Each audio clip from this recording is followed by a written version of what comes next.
I did it with my eyes, Matilda said. I was staring at it and wishing it to tip, and then my eyes went all hot and funny, and some sort of power came out of them, and the glass just toppled over. Toppled means fell over. So this child says, I was staring. Staring means continuously looking at a particular point is called staring. She said she was staring at that glass and she wished that it should tip and fall. So wishing it to tip, and then my eyes went all hot and funny. So continuously looking to the glass or the tip, and her eyes began to feel hot, and a kind of fire came out of the eyes. Some of you have seen some kind of movies or serials. You might have seen some evil spirits. Now, don't try to see if you have not seen. Some power, some kind of beam, light ray coming out of that. Even those of you who have watched Spider-Man, or maybe like you may be familiar with Shaktiman. The power comes out of the Shaktiman. So, something like that. So she says, I did that and power came out of my eyes, and then the glass toppled, fell over. Miss Honey continued to look steadily at Matilda through her steel-rimmed spectacles, and Matilda looked back at her just as steadily. So for Miss Honey, it was a kind of confusing thing or a kind of strange. So she was looking steadily, she was looking continuously at this child. She wanted not only hear what she was saying, but she wanted to capture her emotions. So she was continuously looking through the steel-rimmed spectacles. The frame of the glass was steel. So she was continuously looking through that, and the child also looked back steadily. That means, suppose you did a mistake, so the teacher is calling you near her table, and when you are questioned, if you have really done a mistake, you may not be able to look at the face of the teacher quite long. You will change your gaze if you are telling a lie. But suppose you are telling the truth, you will have all confidence and you will look straight onto their face, to your teacher or your parent or whoever is calling you, to clarify. You will be able to continue to look at the eyes. So same thing here. It says that Matilda is not lying. I am still not following you, Miss Honey said. Do you mean you actually willed the glass to tip over? Willed means I will, I am willing to. The power of it is a wish. That is what sometimes when we say these kind of things, we should use for the good thing, not for the naughty ones. Okay, now don't sit at home and look into something that it should fall on another one. Don't do all this nonsense. But there is a power when you sit quiet and in prayer or in otherwise, you will that, you wish that I should be today understanding the most difficult subject that is going to be taught. That wish has power. There the miracle happens. Okay, so here Miss Honey is asking the child, did you really wish that the glass to tip over? Yes, Matilda said, with my eyes. Miss Honey was silent for a moment. She did not think Matilda meant to lie. It was more likely that she was simply allowing her vivid imagination to run away with her. Vivid means lively. See, in the picture you see the way she looks, very naughty girl, small one. She is imagining. So Miss Honey thought this child is imagining these things. It's a child. Okay, children can imagine so many things. You mean you were sitting where you are now and you told the glass to topple over and it did?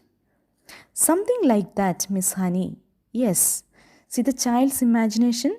She said, yes, I sat here and I told with my eyes to the glass to move, and the glass moved. If you did that, then it is just about the greatest miracle a person has performed in a long time. I did it, Miss Honey. It is extraordinary, thought Miss Honey. How often small children have flights of fancy like this. She thought, see, the children are so imaginative in their world and they don't know what is truth and what is reality and what is the imagination. They are not able to. So, she decided to put an end to it as gently as possible. That is the difference here, okay? Her headmistress or her parents will never listen to her. They never listened to Matilda. They were very rude to her. But here, opposite of that, this miss, her teacher, Miss Honey, she wanted to put an end. See, for a child, suddenly if you say, no, no, it is wrong, it's all your imagination, the child may feel offended. So, Miss Honey gently wants to put an end to it. Could you do it again? She asked kindly. I don't know, Matilda said, but I think I might be able to. She said, I don't know, I can. I may be able to do. Miss Honey moved the now empty glass to the middle of the table. Should I put water in it? She asked, smiling a little. I don't think it matters, Matilda said. Whether there is water or not, it doesn't matter. Very well then, go ahead and tip it over. So you do one thing, put it down again. It may take some time. Take all the time you want, Miss Honey said. I am in no hurry. See, I can wait. You take your own time, but then try to do it again. Matilda, sitting in the second row about 10 feet away from Miss Honey, put her elbows on the desk and cupped her face in her hands, as you see in the picture, and this time she gave the order right in the beginning. Tip, glass, tip. She just said it in her mind and she looked. She ordered, but her lips didn't move and she made no sound. In the mind, she was commanding. She simply shouted the words inside her head, and now she concentrated the whole of her mind and her brain and her will up into her eyes. The whole of her mind, the will, the brain, all power, the inner power of her, she concentrated, brought into the eyes. And once again, but much more quickly than before, she felt the electricity gathering and the power was beginning to surge. She could feel a kind of power coming up.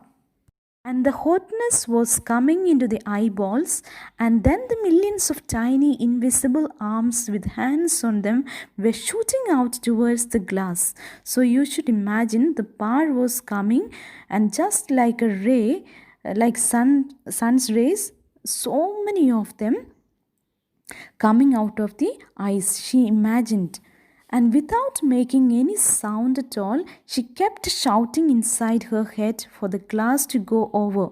She saw it wobble. Wobble means moving slowly from side to side. Then it tilted, then it toppled right over and fell with a tingle onto the tabletop, 12 inches from Miss Honey's folded arms. This child did that. First it shook right and left and it tingled on the tabletop. It fell. Miss Honey's mouth dropped open and her eyes stretched so wide you could see the whites all around. You look in the picture, her eyeball was so big that the whole white of the eyes could be seen. Eyeball became so big with wonder. She didn't say a word. She couldn't. She could not utter a word because of the wonder and surprise. The shock of seeing the miracle performed had struck her dumb. She had gone silent completely because of the kind of miracle. She gaped at her glass. Gaped means stared in surprise, looked into with mouth open. leaning well away from it now, as though it may be a dangerous thing. She got scared, so she was standing away from the glass. Then slowly she lifted up her head and looked at Matilda. She saw the child white in the face, as white as paper, trembling all over. The eyes glazed, staring straight ahead and seeing nothing. So she could see the child. Her face was pale and she was just staring as though nowhere. The whole face was transfigured. Transfigured means changed into a beautiful way. The transition, the figure tranced, change of the figure. The eyes round and bright, and she was sitting there speechless. Even the child did not imagine that it would happen. Miss Honey waited, trembling a little herself and watching the child as she slowly stirred. She was moved. And then suddenly, click went her face into a look of almost angelic calm. Suddenly, she came out of that particular world, the sense, and came to the normal sense. And very angelic calm means a very beautiful. She is a child, so the beauty of an innocence of the child and a calmness. I am all right, she said and smiled. I am quite all right, Miss Honey. So don't be alarmed. So she said, no, don't worry, I am all right. You seemed so far away, Miss Honey whispered, awestruck. Means filling with a feeling of admiration. Admiration means a kind of reverence, a kind of respect. So she said, you seemed so far away. You were not here. Your mind was not here. Oh, I was. I was flying past the stars on silver wings, Matilda said. It was wonderful. The child was in her imaginative world. Miss Honey was still gazing at the child in absolute wonderment, as though she were the creation, the beginning of the world, the first morning. So Miss Honey looked at her as if she was everything, as though the creation means she had all the power, the beginning of the world. So as though she saw something so strange, she was looking at this child. It went much quicker this time, Matilda said quietly. It's not possible, Miss Honey was gasping. I don't believe it. I simply don't believe it. She closed her eyes and kept them closed for quite a while, and when she opened them again, it seemed as though she had gathered herself together. So after witnessing this, Miss Honey could not believe it. She said, I'm not going to believe it. And then she just shook her head and gathered herself together. Means afterwards she became under control. Would you like to come back and have tea at my cottage? She asked. Oh, I would love to, Matilda said. Good. Collect your things and I'll meet you outside in a couple of minutes. You won't tell anyone about this thing that I did. Will you, Miss Honey? I wouldn't dream of it, Miss Honey said. So Matilda is asking Miss Honey whether she will leak out this thing, what she did. So Miss Honey is telling, no, I will not even dream of it. I will not tell anybody. So it's a kind of wild imaginative story. So in conclusion, we can say that one theme is that a child's imagination or a child imagines the things, and the children's world is so different from the adult's world. And another theme is that when a child is really appreciated and understood, there's a lot of innate capability in a child which can be brought out. And don't treat everything as child's wild imagination. They also have a lot of potential or capabilities which we need not underestimate. And also the parents and teachers, they also have to play in the life of a child. When the child is intelligent, when the child is different, try to understand the child with his or her difference. Not that branding every child as same. Every child is unique with different capabilities. So these are the certain themes which are Roald Dahl wants to communicate through this story. Hope you enjoyed it. Try staring into your book. Concentrate all your energy into the eye and try staring. You can by heart the new words with their meanings.